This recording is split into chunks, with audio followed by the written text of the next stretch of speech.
What if I told you that most people today are living in quiet defeat, not because they lack talent, but because they lack mental strength?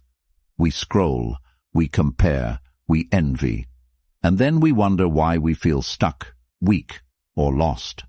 We chase comfort, yet feel exhausted. We avoid pain, yet suffer daily. The truth is hard. Comfort is killing us slowly, while struggle, though harsh, holds the seed of real power. But here's the twist. The ancient Stoics knew this long before smartphones, social media, or self-help books. Marcus Aurelius, a Roman emperor and one of the greatest Stoic philosophers, once said, "You have power over your mind, not outside events. Realize this, and you will find strength." That's not just a quote. That's a weapon, a mindset, a way to live in chaos and remain unshaken. Stoicism doesn't make life easy. It makes you unstoppable. In this video, we're diving deep into 8 brutal Stoic laws that will force you to level up, mentally, emotionally, and spiritually. Not inspirational fluff. Real talk, real change. Each of these laws is drawn from raw Stoic truth, battle-tested in ancient Rome, and still painfully relevant today. Before we begin, I need you to do one thing. If you're serious about growth, don't just sit back and watch this like another motivational clip. This isn't background noise. This is your wake-up call. Like this video right now. Drop a comment as we go through, especially when a point hits hard. Share it with someone who needs this. And most importantly, don't skip any part, because even one missed law could cost you clarity or courage in a moment that matters most. Let's begin. Number 1. Embrace discomfort like a friend. We've been taught to run from pain, but the Stoics taught the opposite. Run toward it, eyes open. Think about your greatest growth moment. Did it happen when you were comfortable, relaxed, and everything was easy? Or did it happen when life punched you in the face and you had to choose, rise or stay broken? Marcus Aurelius faced wars, betrayal, illness, and still led with calm. He didn't avoid discomfort. He invited it to shape him. The impediment to action advances action. What stands in the way becomes the way. Marcus Aurelius. That's not poetic fluff. That's law. Every obstacle, a chance to sharpen your will. Every delay, a test of patience. Every rejection, a teacher of resilience. Modern life tells us, avoid pain. Stoicism whispers back, train for it. That cold shower, a test. That hard conversation, a path. That gym session when you're exhausted. That's where your character is being carved. The Stoics believed that by choosing controlled discomfort, you prepare for the chaos of life. So, when the storm hits, you're already built for it. Seneca, another Stoic, practiced sleeping on the floor, eating plain food, wearing old clothes, not out of self-hate, but self-training. Why? Because then, when life strips away your comfort, you're not shocked. You're ready. And here's the truth. Discomfort is not your enemy. It's your mirror. It shows you who you really are, and more importantly, who you're becoming. We avoid small pain today, only to suffer bigger pain tomorrow. But if you lean in, walk through that fire with awareness, something wild happens. You stop fearing the pain, and that's the beginning of freedom. From now on, see discomfort like a sparring partner. It might bruise you, but it's building you. Choose one small discomfort today, and do it. No debate, cold shower, deep talk, sit with boredom. Remind yourself, this is how warriors are forged, because the only way to become unstoppable is to stop running. I want you to drop this affirmation in the comments. Discomfort is my training ground. Number 2. Stop being owned by your emotions. How often do your emotions control your day? Someone says something rude, and you snap. Plans change, and your whole mood shifts. You feel lazy, so you skip the gym, the work, the discipline. It's not just you, it's all of us.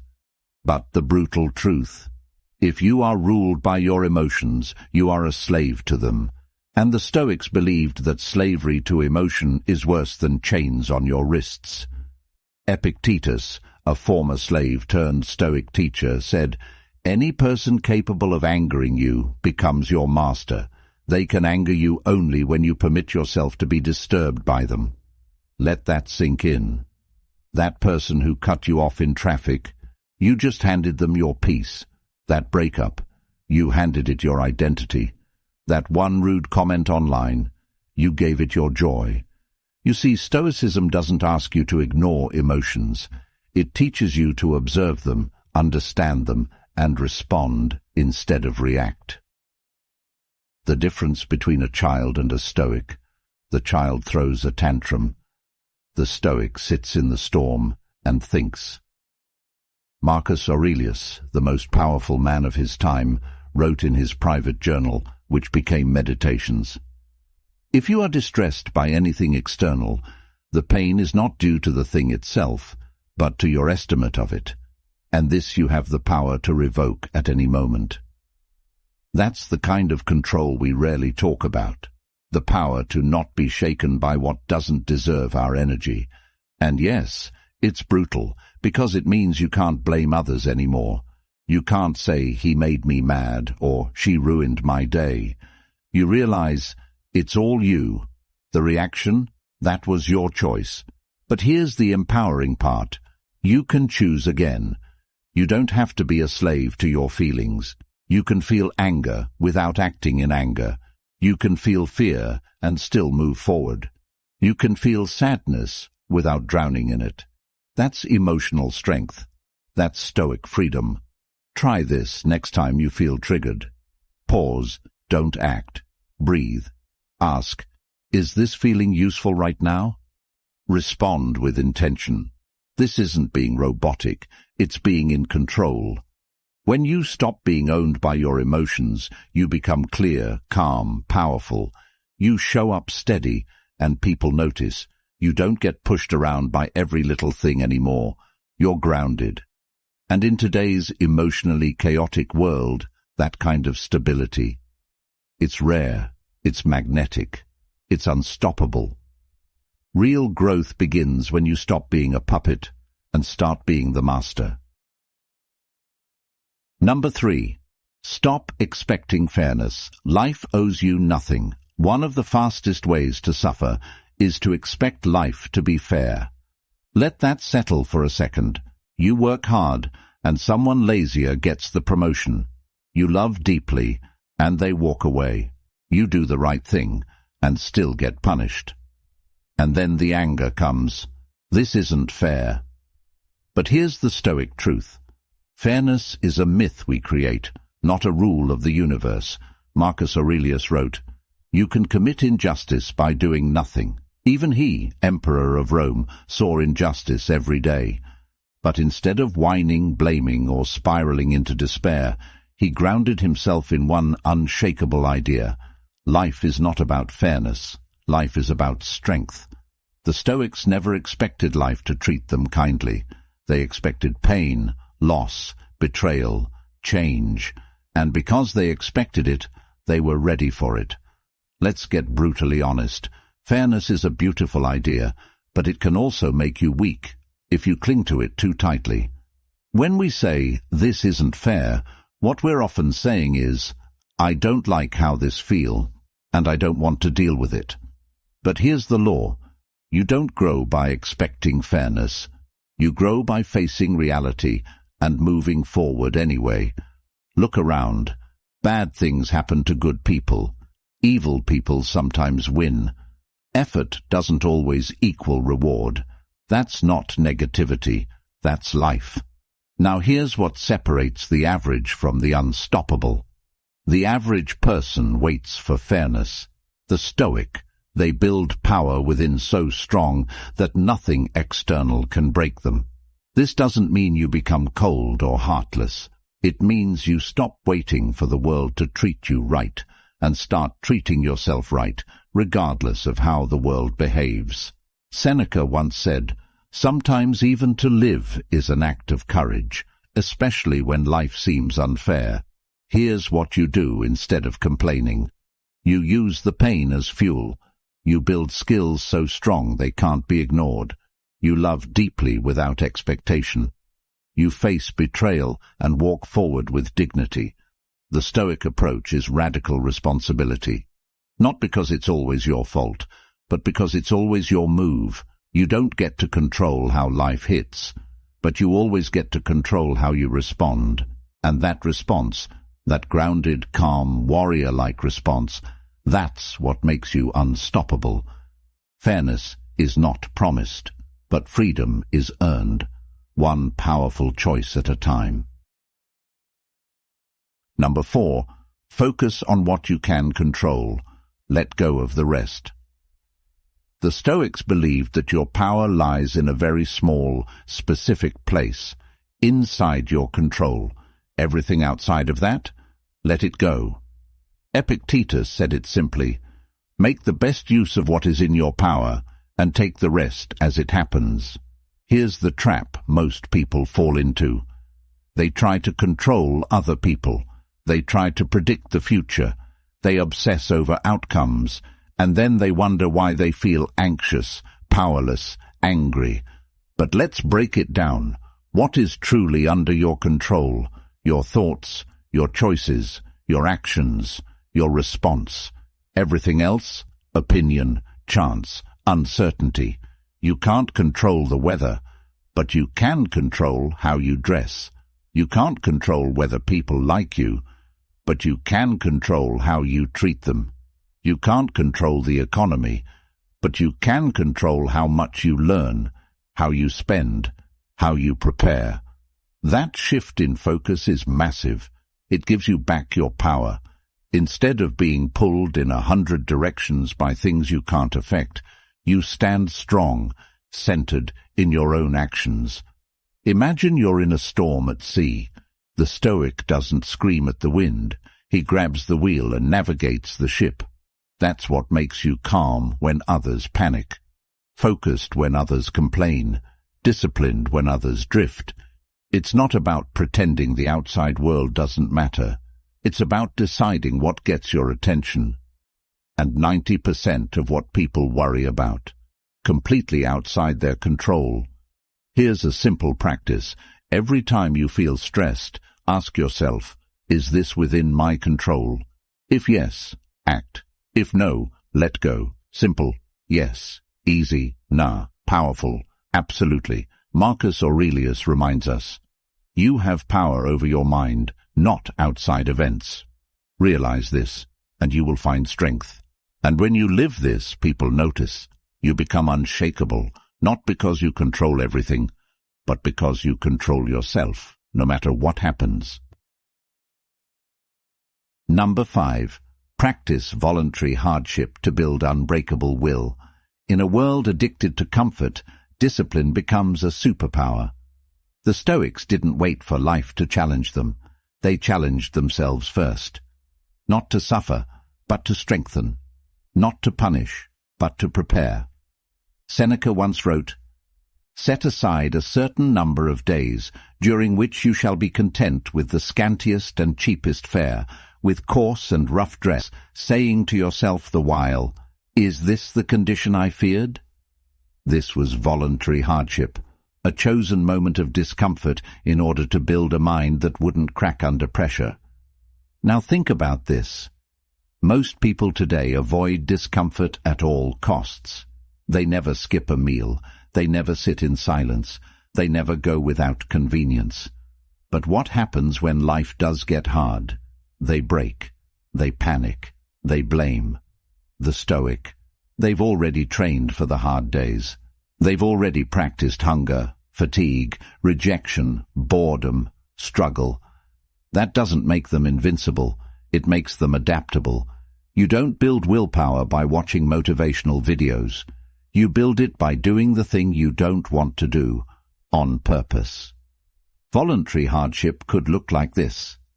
fasting for 24 hours to remind yourself that you control your urges, taking a cold shower when your mind screams no, saying no to a luxury you can afford just to sharpen your self-restraint, waking up early to train when your body craves the bed. These small choices, they stack, and over time you become dangerous, not because you're cruel to yourself, but because you realize the truth. Comfort doesn't make you stronger, challenge does, and when hardship comes, as it always does, you don't run, you smile, because you've already walked the fire by choice. Marcus Aurelius ruled during plagues, wars, and betrayals, yet he wrote with calm and clarity. Why? Because hardship wasn't a shock to him, it was expected. And when hardship is expected, it loses its power to paralyze you. So instead of asking, how can I make life easier? Ask, how can I become stronger? Practice being hungry, practice being alone, practice being cold, tired, rejected, bored, and remaining focused through all of it. Because one day, life will throw more at you than you think you can handle, and when it does, you'll rise. Number 6. Detach from outcomes. Fall in love with the process. We've been taught to obsess over results. Get the job, win the deal, hit the goal, earn the money, be admired. But Stoicism flips the script. Detach from the outcome and master your process. Why? Because the result is never guaranteed, but your effort is always within your control. Epictetus said, "Freedom is the only worthy goal in life. It is won by disregarding things that lie beyond our control." When you cling to results, you set yourself up for suffering. You hit the gym for a week, don't see abs, you quit. You launch a project, it flops, you feel worthless. You love someone, they leave, you collapse. But what if instead you fell in love with the work itself, the showing up, the writing, the building, the thinking, the learning, the effort? That's the Stoic path, because when you focus on the process, you always win, even if the result isn't what you imagined. And here's the kicker. Ironically, when you let go of needing the outcome, you start to achieve more, because you're not desperate, you're not emotional, you're not driven by validation, you're grounded in action. Marcus Aurelius wrote, "Never let the future disturb you. You will meet it if you have to, with the same weapons of reason which today arm you against the present." Meaning, stop obsessing over what might happen. Just work your process with courage, right now. If you're a writer, write, not to go viral, but to sharpen your mind. If you're an athlete, train, not just to win, but to master your body. If you're building something, build, not for applause, but for pride in the effort. The moment you tie your worth to outcomes, you become fragile. The moment you tie your worth to discipline, intention, and focus, you become unstoppable. Here's a Stoic mindset shift. Show up like the result is already done, and you're just enjoying the craft. Whether you fail or succeed, bonus. You've already won, because you did the work. Number 7. Embrace death. Live with urgency and purpose. Most people live like they're going to live forever. They waste time, delay dreams, stay stuck in bad habits and worse relationships. But the Stoics meditated on death, not to be dark, but to wake up.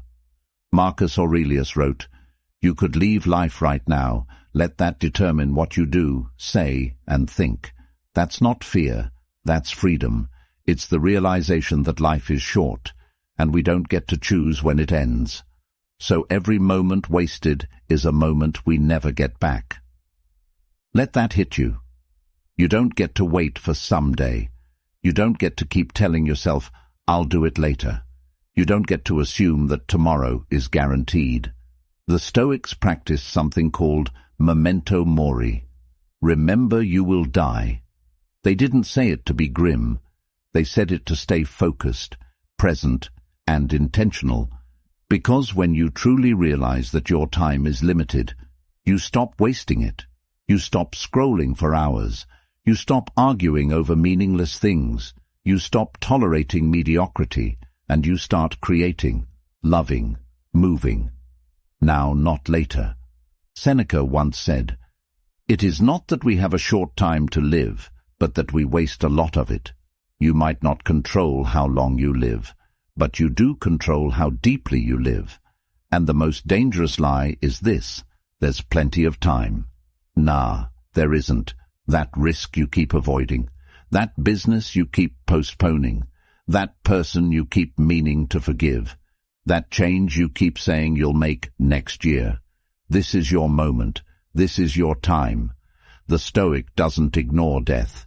He stares it in the face and says, "You will not catch me sleeping on my life." This awareness doesn't make you anxious. It makes you alive, because the person who truly remembers death speaks truthfully, loves openly, works with urgency, lets go of ego, stops fearing failure, because the ultimate failure is a wasted life. Live like you're on borrowed time, because you are. And when you do, you become magnetic, focused, powerful. You don't chase cheap validation. You move with purpose. People feel it. You feel it. Number 8. Be a warrior for virtue, not approval. Let's be honest. Most people live for likes, praise, attention, applause. But the Stoic doesn't move for the crowd. The Stoic moves for virtue. Marcus Aurelius said, "Just that you do the right thing, the rest doesn't matter." In other words, live with honor, even if no one sees it. Speak the truth, even if no one claps. Keep your word, even if it costs you. Train hard, even when nobody's watching. That's virtue. That's what builds a soul that can't be bought. And it's not about being perfect. It's about being principled. Now, here's the hard part. Doing the right thing is often the hard thing. It's easier to lie. It's easier to impress than to be authentic. It's easier to chase approval than to stand alone. But every time you choose what's right over what's easy, you sharpen your edge. You become someone your future self can admire. You build an identity that no one can take from you. Seneca reminds us, "I will govern my life and thoughts as if the whole world were to see the one and read the other." That's power. That's a life that doesn't crumble under pressure because it's built on integrity. In a world of image, the Stoic is real. In a world of noise, the Stoic is still. In a world of performance, the Stoic is genuine. You want to be unstoppable? Don't live for praise. Live for your values. Live in a way that, even if stripped of status, money, followers, you'd still stand tall. Because the moment you stop needing the crowd, you become the kind of person they follow anyway. Be the warrior for what's right, not what's popular. And even if you walk alone, walk like it's the only path that matters. If you've made it this far, it means something deep inside you is ready to evolve, to leave behind the distractions, the weakness, the emotional chaos, and step into something greater, not perfection, but power, not domination over others, but mastery over yourself. That's the Stoic path. It doesn't offer you comfort. It offers you clarity. It offers you direction. It offers you a life of meaning, even when the world around you is crumbling. Marcus Aurelius, Seneca, Epictetus. They didn't write for a world that was easy. They wrote to survive storms, battles, betrayals, and death, with dignity. They taught us that true strength isn't in muscles or money. It's in the man who keeps his word, the woman who faces fear without flinching, the soul who does the right thing, especially when it's the hard thing. You don't need to wait for motivation. You don't need the perfect moment. You just need to begin, right now. Train your mind. Expect struggle. Detach from outcomes. Hold your principles. Live like your time is running out, because it is. And the beautiful part, You don't need applause. You don't need praise. You don't need anyone to understand you. Because when you walk the Stoic path, you become unshakable from within. And that kind of strength, it's rare, it's real, and it's yours. I want you to drop this affirmation in the comments. I am becoming unshakable day by day. Now, if this message resonated with you, if something inside you lit up, if you felt a spark of truth, do not keep it to yourself. Like the video, comment your favorite law, share this with someone who's on their journey, and make sure to subscribe to the channel. We are building a community of thinkers, warriors, and real ones who want more than noise, who want to live with purpose. And remember, do not skip any parts of your life. It's all training. It's all transformation. Keep showing up. Keep choosing strength. And don't stop until you become unstoppable.